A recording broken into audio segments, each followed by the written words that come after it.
The rings. Are they finished?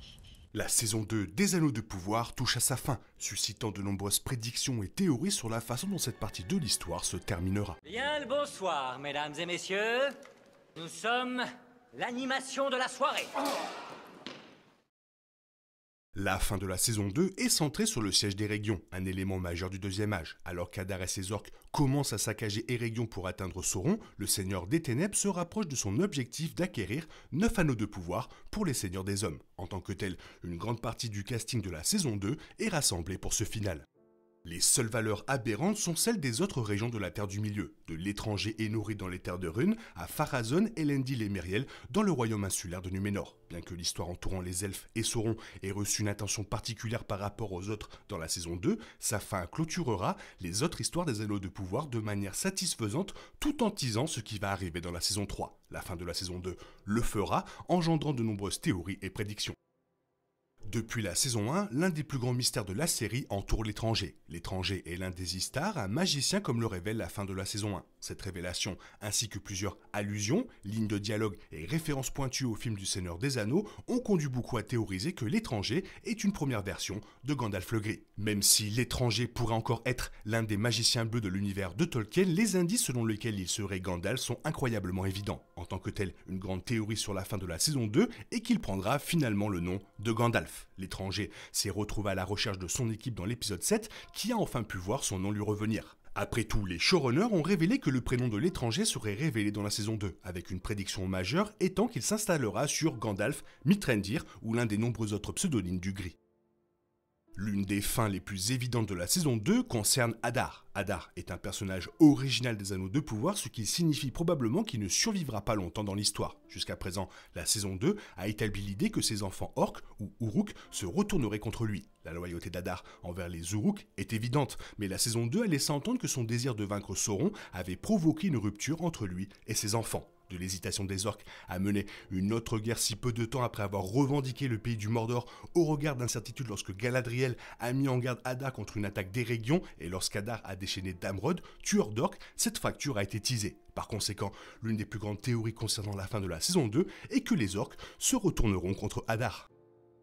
Le point crucial de la saison 2 est la manipulation de Celebrimbor par Sauron pour créer les Anneaux de Pouvoir. À la fin de l'épisode 7, Sauron n'a besoin que des 9 anneaux pour mener à bien la première phase de son plan visant à dominer la Terre du Milieu. En tant que tel, il est probable que la fin de la saison 2 verra Sauron obtenir les 9, les remettant probablement au Seigneur des Hommes les plus corruptibles de la Terre du Milieu. Comme le montre le Seigneur des Anneaux, les 9 détenteurs des Anneaux de Pouvoir pour hommes deviennent des spectres de l'anneau. Les Nazgûl deviennent les serviteurs spirituels de Sauron à travers les 2e et 3e âges de la Terre du Milieu, exécutant sans cesse ses ordres et finissant par rechercher l'anneau unique perdu. Il est intéressant de noter que la véritable identité de nombreux spectres n'a jamais été confirmée. Avec la saison 2, qui se termine probablement avec Sauron distribuant les anneaux des hommes, l'identité d'au moins un des Nazgûl devrait l'accompagner.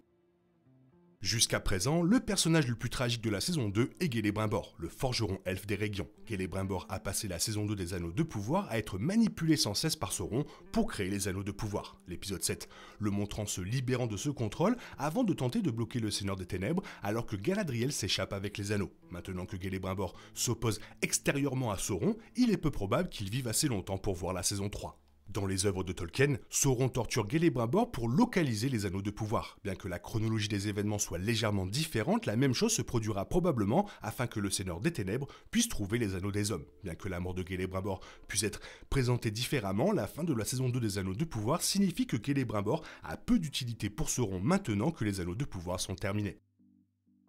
Après en avoir fini avec Celebrimbor, Sauron retrouvera sans aucun doute Galadriel pour trouver les 9 anneaux. Cela a été teasé dans la bande-annonce de la saison 2 avec Sauron et Galadriel brièvement montrés en train de se battre au sommet d'une colline près d'Eregion. Sauron tentera probablement d'influencer Galadriel à ses côtés une fois de plus tout en essayant de prendre possession des 9 anneaux d'hommes, teasant une réunion alléchante pour les deux à la fin de cette saison 2. L'une des théories qui pourrait se concrétiser lors des retrouvailles entre Galadriel et Sauron a été teasée plus tôt dans la saison. Adar et Gil-galad ont tous deux insisté sur le fait qu'une fois que Sauron s'empare de la confiance de quelqu'un et donc de son esprit, il est incroyablement difficile à surmonter. Étant donné que Sauron doit s'échapper de Galadriel pour forger l'anneau unique, cette connexion pourrait empêcher cette dernière de vaincre le premier, permettant ainsi au Seigneur des Ténèbres de poursuivre son plan tout aussi sombre. Comme le montrent les écrits de Tolkien, Sauron réussit à conquérir les 9 anneaux des hommes. La prochaine étape logique du plan de Sauron consiste donc à créer l'anneau unique. Cela viendra probablement après sa confrontation avec Galadriel et une fois l'Erégion détruite. Si la théorie de la mort d'Adar est également vraie, Sauron retournera probablement au Mordor pour commencer à fabriquer l'anneau. Dans le matériel source, la fabrication de l'anneau unique par Sauron précède le siège d'Erégion. La saison 2 des Anneaux de Pouvoir va évidemment changer cela car le siège d'Erégion a déjà commencé avant que Sauron n'ait obtenu les 16 autres anneaux pour les nains et les hommes. Tolkien mentionne que la fabrication de l'anneau unique est ce qui aide Sauron à construire Barad-dûr, ce qui signifie que le Mordor deviendra probablement davantage un bastion pour le Seigneur des Ténèbres à la fin de la saison 2. L'épisode 7 se termine avec Elrond submergé par les forces d'Adar. Cela laisse présager des problèmes à l'horizon pour Elrond à la fin de la saison 2, bien que les écrits de Tolkien puissent faire allusion à la prochaine étape pour le demi-elfe. Dans les livres, il est mentionné qu'Elrond et le reste des elfes se retirent vers le nord, en suivant les formations naturelles des monts Venteux. Finalement, Elrond tombe sur une vallée cachée. Cette vallée cachée devient le bastion personnel d'Elrond, finalement connu sous le nom de vallée d'Imladris, ou bien sûr Foncombe. Foncombe devient un lieu majeur de la Terre du Milieu pour le reste du second âge et la majeure partie du troisième âge, ce qui signifie que la fin de la saison 2 établira probablement l'avenir d'Elrond en tant que chef de la dernière maison familiale. Comme mentionné plus tôt, l'histoire de Núménor est quelque peu passée au second plan dans la saison 2. En tant que tel, on peut émettre l'hypothèse que la fin de la saison 2 comportera des indices sur le sort du royaume insulaire pour la saison 3. Cela viendra probablement du personnage de Pharazôn, l'aspirant roi qui se dispute avec Myriel et Elendil pour la direction de Núménor. Dans l'épisode 6, Pharazôn a été montré en train de se connecter avec Sauron via le Palantir. La fin de la saison 2 pourrait voir Sauron commencer à manipuler Pharazôn pour mettre en place un autre changement de pouvoir drastique dans la saison 3. Ce changement de pouvoir entraînera finalement l'arrivée d'Elendil sur la Terre du Milieu et la destruction du royaume de Núménor sous le règne de Pharazôn, ou plus exactement, sous le règne de Sauron.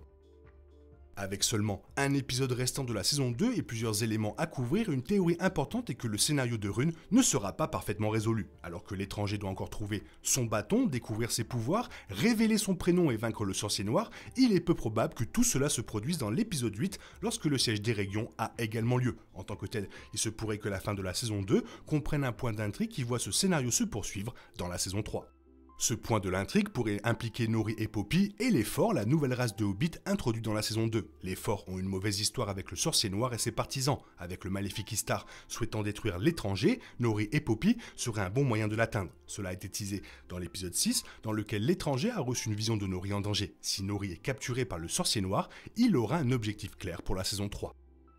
Le dernier personnage qui a été quelque peu lésé dans la saison 2 est Isildur. Le voyage d'Isildur l'a vu s'échapper du repère de Shelob, retrouver Arondir et sauver Théo et un groupe d'Ent, des hommes sauvages fidèles à Sauron. Depuis lors, Isildur n'a plus été vu dans la saison 2. La fin de la saison 2 doit remédier à cela en mettant en place le grand changement qui attend Isildur. Comme le montrent les livres de Tolkien, Isildur devient le roi du Gondor et une figure à part entière de la guerre de la Dernière Alliance. Les anneaux de pouvoir doivent commencer à donner à Isildur plus d'éléments d'histoire qui mèneront à sa future royauté, comme par exemple devenir le chef de Pelargir. Avec Arondir frappé d'incapacité après le siège d'Erégion par les anneaux de pouvoir, Isildur pourrait intervenir pour prendre soin des habitants du pays qui deviendra un jour le Gondor. Voilà, ça fait quand même pas mal de choses pour le final qui va nous préparer pour une saison 3 incroyablement folle. Toi, qu'est-ce que tu en penses? Fais-moi part de ton avis dans la zone commentaire, sinon il est temps pour toi de reprendre le cours normal de ta vie. On se retrouve bientôt pour une nouvelle vidéo. Bisous bisous, bye bye.